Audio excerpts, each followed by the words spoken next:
आज हमारा टॉपिक है रिफ्रैक्शन ऑफ लाइट। ठीक है, अब रिफ्रैक्शन ऑफ लाइट क्या होता है बच्चों, कि अगर लाइट एक मीडियम से दूसरे मीडियम में जाएगी तो लाइट की डायरेक्शन भी चेंज हो जाएगी और लाइट की स्पीड भी चेंज हो जाएगी। इस फिनोमेना को हम कहते हैं रिफ्रैक्शन ऑफ लाइट कहते हैं।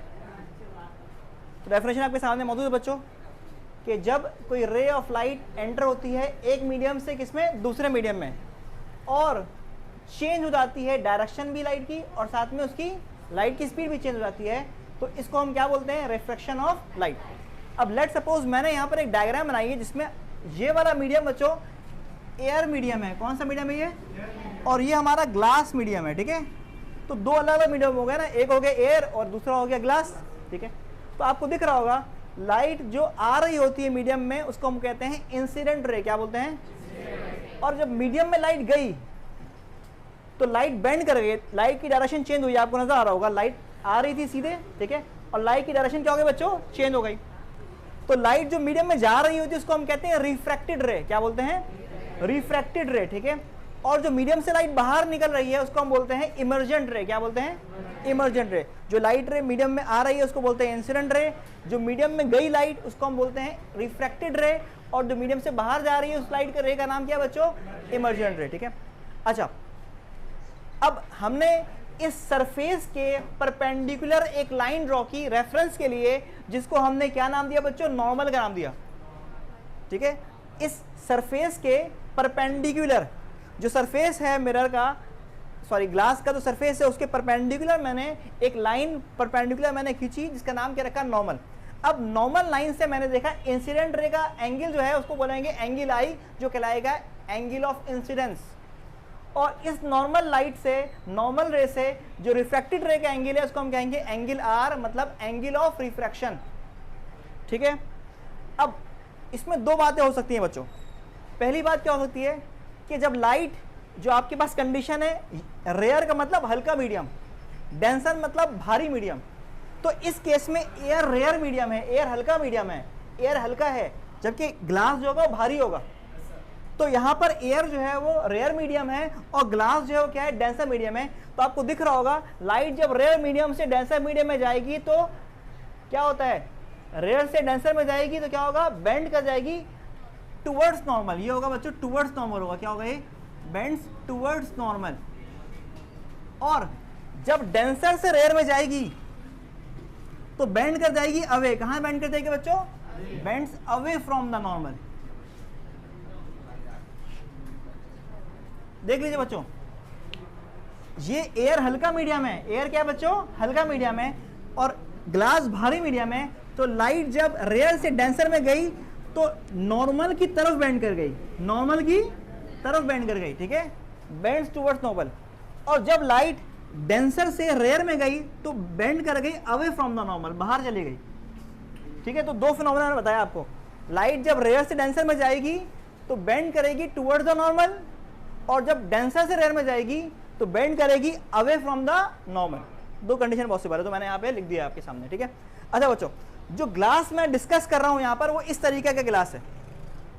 अब आप इससे समझो कि लेजर लाइट, लेट सपोज आप इस तरह थ्रो कर रहे हो तो लाइट सीधी आ रही होगी तो ऐसे नॉर्मल की तरफ बेंड करेगी और फिर बाहर निकलते हुए ऐसे अवे फ्रॉम द नॉर्मल जाएगी। अगर मेरे पास लेजर लाइट होता तो मैं आपको दिखा सकता था कि लाइट आती इस तरीके से सीधी आती और उसके बाद नॉर्मल की तरफ बेंड करती, फिर बाहर जाते हुए नॉर्मल के अवे चली जाती। ये ग्लास स्लैब यही वाला डिस्कस हो रहा है यहाँ पर। ठीक है, अच्छा बच्चों, अब हम पढ़ेंगे लॉज ऑफ रिफ्रैक्शन।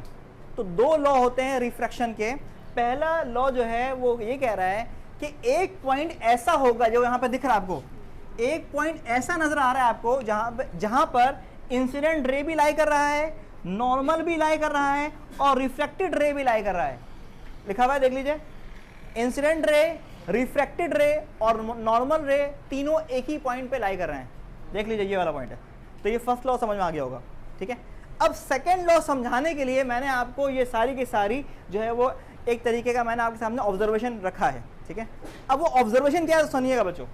मैंने आपको वैल्यू दी कि लाइट को मैंने इंसिडेंट करवाया है कितने एंगल पे, 45 के एंगल पे, और जो लाइट रिफ्रैक्ट हुई है वो कितने एंगल पे हुई है, 28.1 डिग्री पे लाइट क्या हुई, रिफ्रैक्ट हुई।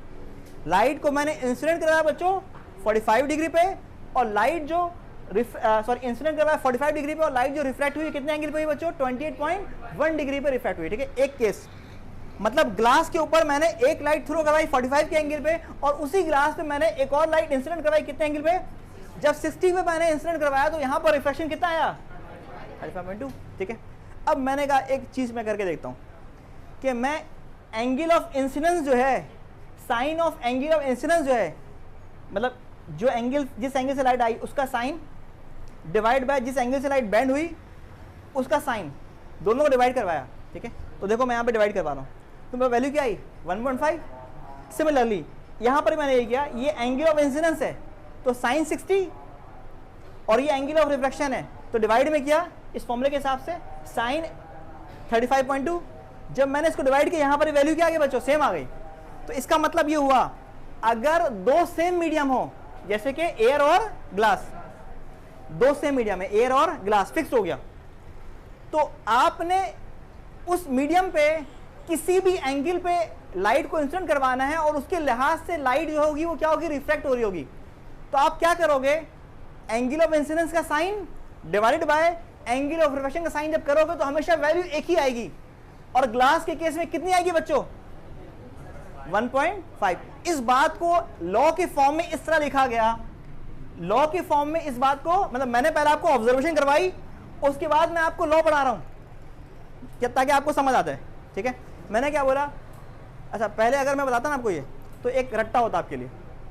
मैंने कहा पहले आप एक्सपेरिमेंट करो, ठीक है, उसके बाद लॉ खुद बनाओ। तो लॉ आप खुद कैसे बना रहे हो, देखो जो रेशियो होता है sine of angle of incidence और sine of angle of reflection का, वो हमेशा सेम आता है। ठीक है, कांस्टेंट आता है। ठीक है, और उस कांस्टेंट का नाम क्या रखते हैं बच्चों, हम लोग रखते हैं नाम रिफ्रैक्टिव इंडेक्स। क्या नाम रखते हैं, देखिए लिखा हुआ इधर, जो रेशियो होता है sine of angle of incidence का sine of angle of reflection के साथ हर मीडियम के लिए। ठीक है, इस कांस्टेंट, वो कांस्टेंट होता है फॉर ऑल रे, मतलब कोई भी रे, जैसे एग्जांपल ये रे है, ये रे है, या कोई और भी रे, दो सेम मीडियम में अगर लाइट रे गुजर रही है और उसका हम sine of angle of incidence और sine of angle of reflection लेंगे, का रेशियो लेंगे, तो वो वैल्यू कांस्टेंट आएगी, और उस कांस्टेंट का नाम क्या रखेंगे बच्चों हम लोग, रिफ्रैक्टिव इंडेक्स नाम रखेंगे। और ये जो सेकंड वाला लॉ है इसको हम बोल देंगे स्नेल लॉ। क्या बोल देंगे, स्नेल लॉ। और इस तरीके से रिफ्रैक्टिव इंडेक्स का आपके पास एक फॉर्मूला ये डेवलप हो जाएगा, फॉर एंगल, फॉर डायरेक्शन ये वाला फॉर्मूला डेवलप हो गया, और फॉर स्पीड ये फॉर्मूला डेवलप हो गया कि अगर आपको स्पीड से फाइंड करना है रिफ्रैक्टिव इंडेक्स, तो मैं कैलकुलेट करूंगा भाई लाइट जो एयर से आ रही है उसमें स्पीड क्या है।